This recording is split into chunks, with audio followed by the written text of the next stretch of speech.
धन्यवाद सभापती महोदय। एक फार महत्त्वाचा विषय खरं तर मनीषाताईंनी मांडला आणि मला आठवते सभागृहामध्ये मागची अख्खी टर्म आणि याही टर्ममध्ये ताई सातत्याने या प्रश्नाचा पाठपुरावा करत आहे। अजूनही शासनामध्ये या संदर्भातला निर्णय ठोस असा होत नाही सभापती महोदय। आणि त्यात परत असं झालं आहे की दिल्लीमध्ये बसलेले काही लोक आपापले ब्रांचेस वाढवून ठिकठिकाणी एक क्लासेसचं जाळं उभं केलं आहे। मग स्थानिक क्लासवाले असो बाहेरचे क्लासवाले असो या सगळ्यांमध्ये लढा देत स्थानिकवाल्याला कमीत कमी पकडता तरी येतं, त्याचं घर कुठे आपल्याला माहिती आहे। हा जो दुसरे जे क्लासेस आहेत हे बसल्या बसल्या दिल्लीमधनं कुठनं या इकडे ब्रांचेस फ्रँचायझी उघडून याच्यामध्ये प्रॉफिट मार्जिनवरती सभापती महोदय काम चालू आहे। म्हणजे शिक्षण क्षेत्र हे एवढं आर्थिकरित्या आता त्याचं चालना होते, त्याच्यामुळे हा जो कायदा ताई बोलतायत हा ताबडतोबीने येणं सभापती महोदय गरजेचं आहे।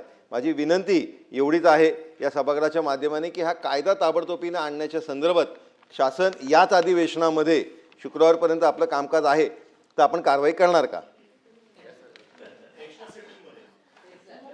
सभापती महोदय, मी पहिल्या उत्तरामध्येच त्या ठिकाणी सांगितलेलं आहे की आत्ताच्या घडीला हे कायदा करण्याची जे काही अधिनियम करायचं आहे ते आता अंतिम टप्प्यामध्ये आहे।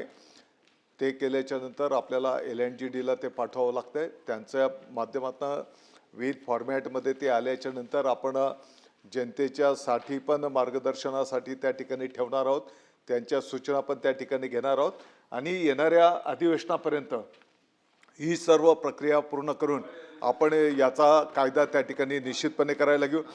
सभापती महोदय, ही वस्तुस्थिती आहे की आपण पाहतो की एकीकडे खूप मोठ्या जाहिराती क्लासेसचं जे काही पेव फुटलेलं आहे, आपण पाहतो की 11वी 12वीला एकीकडे कॉलेजेसमध्ये विद्यार्थ्यांचे प्रवेश असतात, पालकांना तिथेही फी भरावी लागते आणि इकडे क्लासेसची पण फी विद्यार्थ्यांना पालकांना त्या ठिकाणी भरावी लागते।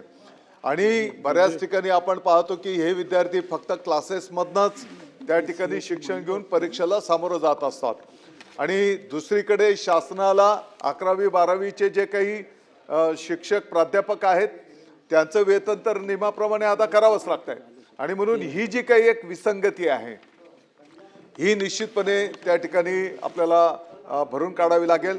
काही ठिकाणी आपण हेही पाहतो की फक्त 11वी 12वीचेच परवानग्या यापूर्वी घेण्यात आलेल्या आहेत आणि म्हणून या संदर्भामध्ये सुद्धा एकतर खाली पण तुमचे शाळा प्राथमिक असेल माध्यमिक असेल ती खाली पण असली पाहिजे आणि म्हणून या संदर्भामध्ये सुद्धा आपण त्या ठिकाणी धोरण घेतो आहोत।